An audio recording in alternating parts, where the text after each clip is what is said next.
Alors, l'objectif de cette vidéo, c'est de vous expliquer d'abord ce que c'est qu'une équation du premier degré et ensuite comment résoudre ce type d'équation. Alors, c'est quoi une équation du premier degré? Eh bien, c'est une équation qui peut s'écrire sous la forme ax plus b égale 0. Mais attention, ici, il y a beaucoup de lettres. Premièrement, ici, il faut comprendre que ici, x, c'est x qui est l'inconnu. A et b, ce sont des constantes. Donc, par exemple, ce sera 2 et 3. Et a, le nombre qui multiplie x, est toujours différent de 0. Sinon, ce n'est pas une équation du premier degré.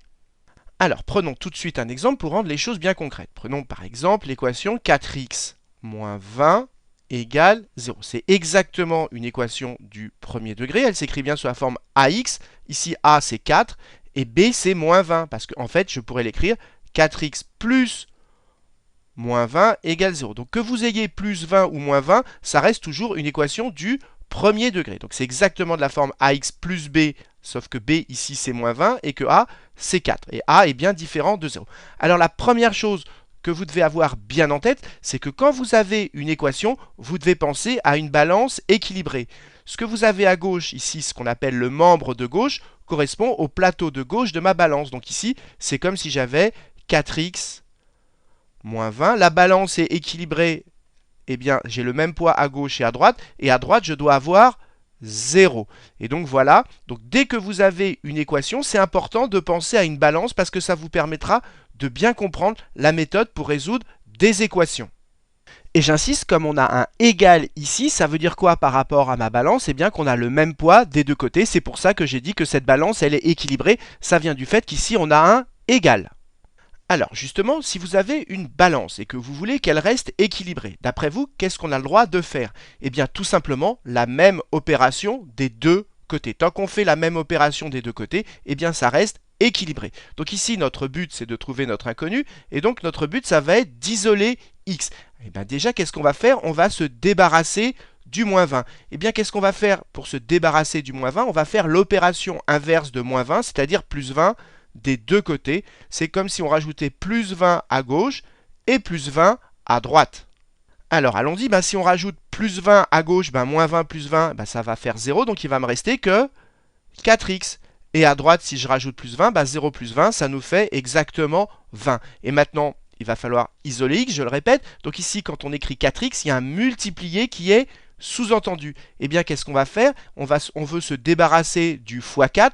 On va faire donc l'opération inverse d'un x4, c'est donc un divisé par 4. Donc, qu'est-ce qu'on va faire? On va prendre 4x, on va le diviser par 4, et on va prendre 20, et on va le diviser également par 4.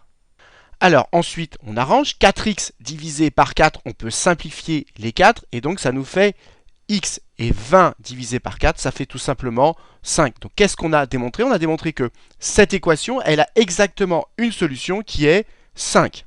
Et donc, qu'est-ce que vous devez retenir? Eh bien que pour résoudre une équation, qu'elle soit du premier degré ou pas, eh bien vous pouvez faire la même opération des deux côtés, vous pensez bien à la balance. Et donc précisément, il y a quoi comme opération? Eh bien soit vous additionnez le même nombre des deux côtés, c'est ce qu'on a fait ici quand on a rajouté plus 20, soit vous pouvez soustraire également le même nombre des deux côtés, soit vous pouvez, vous l'avez compris, multiplier ou diviser par un même nombre des deux côtés. Mais faites attention, j'ai oublié de le marquer, je vais le rajouter, quand vous multipliez ou vous divisez par un même nombre des deux côtés, eh bien il faut faire attention que ce nombre il soit différent de 0. Ici on a divisé par 4, 4 c'est bien différent de 0.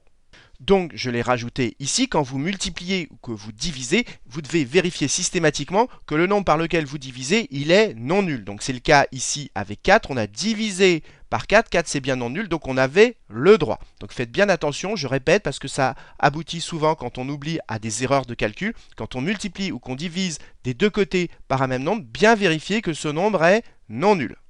Alors, une fois qu'on a compris qu'on peut faire la même opération des deux côtés, la question qu'on se pose, c'est quelle opération faire? Eh bien, regardez comment on a procédé. Quand on avait moins 20, on a rajouté plus 20. Quand on avait x4, on a divisé par 4. Donc, en fait, l'idée générale, c'est de penser à faire l'opération inverse. C'est-à-dire que si vous avez moins 20, vous faites plus 20. Si vous avez x4, vous faites diviser par 4. Si j'avais eu plus 20, j'aurais fait moins 20, etc. Donc, pensez systématiquement à faire l'opération inverse des deux côtés. Alors, je voudrais insister sur quelque chose qu'on entend souvent, c'est que par exemple ici, quand vous avez moins 20, on entend souvent des élèves dire « je fais passer le moins 20 de l'autre côté » et ça devient plus 20. Donc on entend très souvent je fais passer, et ça je vous le déconseille très fortement parce que quand vous aurez des expressions plus compliquées, eh bien on aboutit rapidement en disant je fais passer à des erreurs de calcul. Ça peut paraître plus simple, mais faire passer ça ne veut rien dire. Il faut avoir conscience de l'opération qu'on fait. On ne fait pas passer moins 20 de l'autre côté, on rajoute plus 20 des deux côtés. Donc je vous déconseille, j'insiste très fortement là-dessus, de dire je fais passer de l'autre côté. Oubliez ceci et réalisez qu'en fait vous faites des opérations et ce sont ces opérations dont il faut avoir conscience à chaque ligne pour ne pas se tromper dans les exercices. Alors, je voudrais insister sur une dernière chose. Dans ma définition, j'ai écrit qu'une équation du premier degré est une équation qui peut s'écrire sous la forme ax plus b égale 0. Pourquoi j'ai écrit qui peut et non pas qui s'écrit? Parce que dans les exercices, les équations du premier degré, elles ne seront pas exactement sous la forme ax plus b égale 0. Par exemple, toutes les équations que j'ai écrites ici, eh bien, ce sont des équations du premier degré. Et pourtant, elles ne sont pas de cette forme-là. Mais on peut s'y ramener. C'est ce qu'on va montrer maintenant. Alors, prenons cette équation ici, 4x-2 égale x plus 3. Je vais vous montrer comment se ramener à ceci. Eh bien, toujours pareil, on fait la même opération des deux côtés. Donc déjà, je vais me débarrasser du x. Qu'est-ce que je fais? J'enlève x des deux côtés et je peux toujours soustraire le même nombre des deux côtés. Donc j'enlève x. Donc ici, comme j'ai 4x et que j'enlève x, ça va me faire 4x moins 1x, ça va me faire 3x. Donc ça va me faire 3x moins 2 égale quoi? Eh bien, x moins x, ça fait 0, donc ça saute, et il me reste 3. Et vous voyez que maintenant, vous l'avez compris, je vais me débarrasser du 3, et qu'est-ce que je vais faire? Je vais faire moins 3 des deux côtés. Donc ici, ça me fait 3x, et ici, je peux le faire au brouillon, je vais avoir moins 2, j'enlève 3, moins 2, moins 3, et moins 2, moins 3, ça fait moins 5, égale 0. Donc vous voyez que cette équation, eh bien, j'ai réussi à me ramener à la forme ax plus b égale 0. Donc c'est bien une équation du premier degré. Alors attention, je ne suis pas en train de dire que pour résoudre ces équations, il faut se ramener à ax plus b égale 0. Je suis en train de vous dire que ces équations, ce sont des équations du premier degré. Mais la technique pour résoudre, ici, c'est tout simple, c'est de regrouper les x. Donc cette étape, elle est intéressante parce qu'on a regroupé les x. Au lieu d'avoir des x à gauche et à droite, bien là, on a regroupé les x ensemble. Mais cette étape, elle n'est pas tellement intéressante. Ici, il aurait mieux valu de regrouper le moins 2, de se débarrasser du moins 2 ici. Et qu'est-ce qu'on aurait fait pour se débarrasser du moins 2? Eh bien, vous l'avez compris, on aurait rajouté plus 2. Et donc, qu'est-ce qu'on peut faire ici? Si je rajoute plus 2, eh bien, à gauche, il me reste que 3x. Et à droite, eh bien, ça me fait plus 2. Donc, ça me fait 3 plus 2, ce qui nous fait 5. Et après, pour isoler mon x, comme ici, j'ai un multiplié qui est sous-entendu, je vais diviser par 3. Et donc, si je divise par 3, eh bien, ça me fait x égale 5 tiers. Alors, qu'est-ce que vous devez retenir de cette vidéo? Eh bien, qu'une équation du premier degré, c'est une équation qui peut s'écrire sous la forme ax plus b égale 0, mais qui peut s'écrire parce que dans les exercices, elle ne sera pas forcément exactement de cette forme.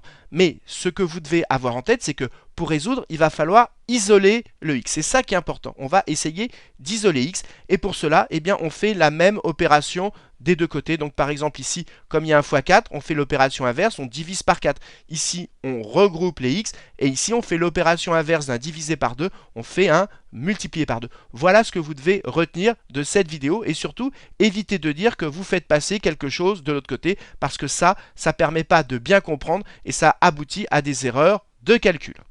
Alors, j'allais oublier de dire quelque chose de très important, c'est que tout à l'heure, quand on a résolu par exemple cette équation, on a trouvé combien de solutions? Eh bien, on a trouvé exactement une solution. Eh bien, c'est une propriété générale pour les équations du premier degré. Elles ont toujours exactement une solution. C'est ce que j'ai écrit ici. C'est une propriété qu'on démontrera en exercice.